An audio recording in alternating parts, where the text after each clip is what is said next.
Bon allez hop là, c'est parti pour le montage. Alors, il va falloir retirer cette petite base en ultème, parce que sinon on ne pourra pas accéder aux vis de serrage des postes.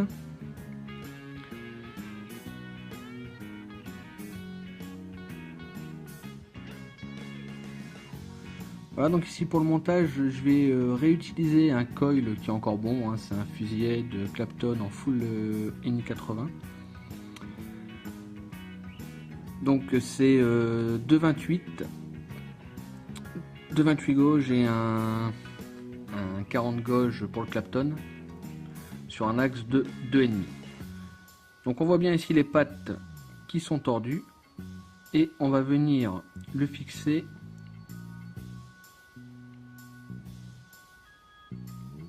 forcément sur le poste. On va venir y mettre les vis en contact. Alors pourquoi j'utilise ce genre de fil? Parce que j'ai eu des soucis en mettant des fils plus fins, c'est-à-dire que le fil tourne et la vis n'est pas assez grosse pour venir le serrer correctement, et à chaque fois en fait le fil se sauve. Donc soit il part à gauche, soit il part à droite, et c'est vrai que là pour le centrer c'est déjà un petit peu compliqué. Donc en utilisant un plus gros fil, forcément on a une plus grande surface de serrage et ça va bien mieux. Donc on voit bien également que pour le positionnement du coil, on a les petits dégagements sur la base, donc on arrondit, sur lequel on peut venir poser son axe et ça le centre parfaitement.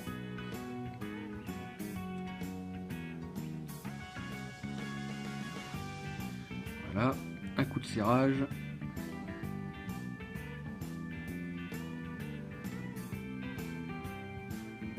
Donc là ici au niveau de la valeur du coil, c'est vrai qu'ici il n'y a pas d'écran donc on ne pourra pas voir. Et au niveau de la valeur du coil, je suis à 0,35.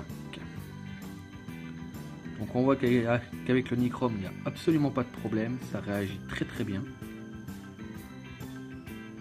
Voilà, je vais retirer un petit peu les impuretés qu'il pourrait y avoir dessus, le reste de liquide. Voilà. Donc toujours faire attention au point chaud. Là ici en l'occurrence j'en ai un. Voilà, qu'on voit très bien là. Donc au milieu du coil. Donc le gratter pour le faire partir. Celui-là est un point chaud récalcitrant. Donc il faudra appuyer un petit peu plus fort.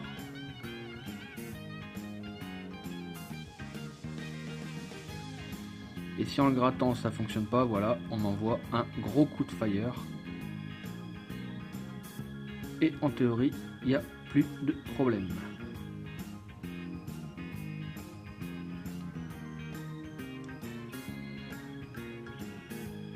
Celui-là, il est vraiment récalcitrant. Voilà, il a disparu. Donc toujours avoir une chauffe homogène de l'intérieur vers l'extérieur.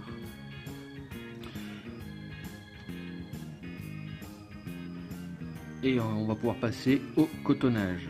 Donc pour le cotonnage, là je vais utiliser tout simplement le pad qui est dedans.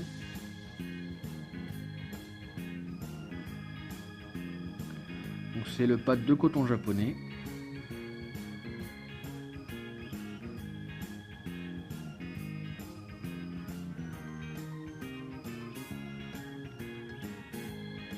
Voilà.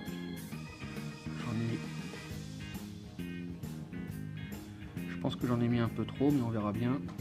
Donc là ici je l'étire bien pour dire de l'aérer au départ, parce que comme c'est un pad que je ne connais pas, ben forcément je l'aère au maximum.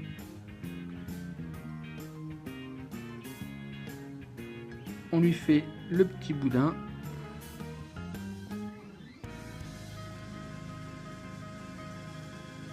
Et on va pouvoir passer ça dans le coil. Donc toujours la petite pointe pour dire de faciliter l'accès.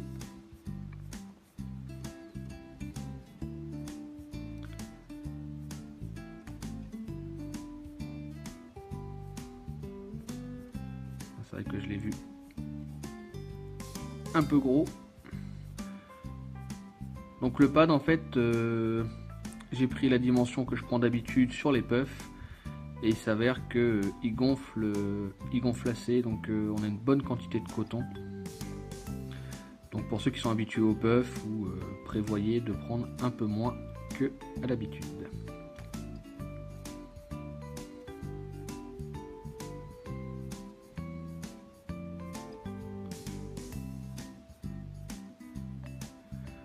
On voit bien ici que j'ai un petit peu traumatisé le coton.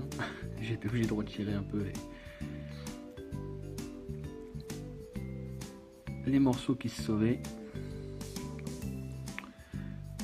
Donc là ici au niveau de la longueur des pattes, grosso modo, je vais faire comme d'habitude, je vais me baser à la hauteur de la box. Voilà, on a une cuve qui est assez conséquente et qui va pouvoir accepter quand même pas mal de coton, donc autant en profiter.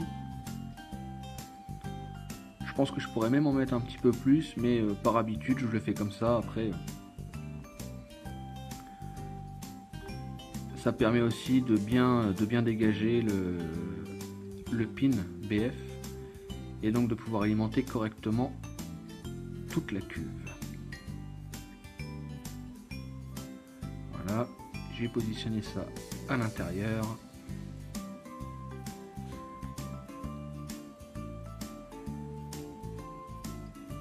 Pareil de l'autre côté, forcément.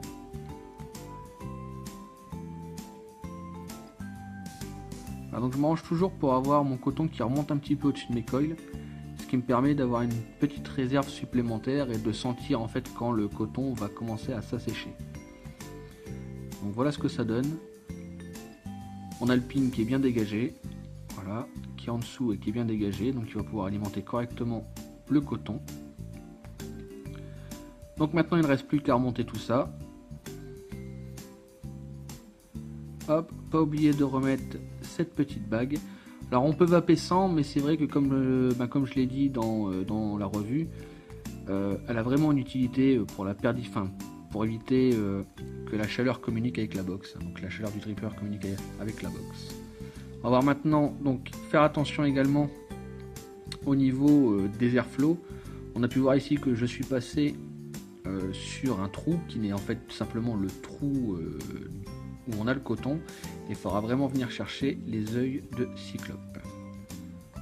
Donc là voilà. De toute façon on voit le coil à travers, on peut pas se tromper. Si c'est le coton, ce sera blanc, si c'est gris, ce sera le coil. Bon voilà, une bonne vape à tous.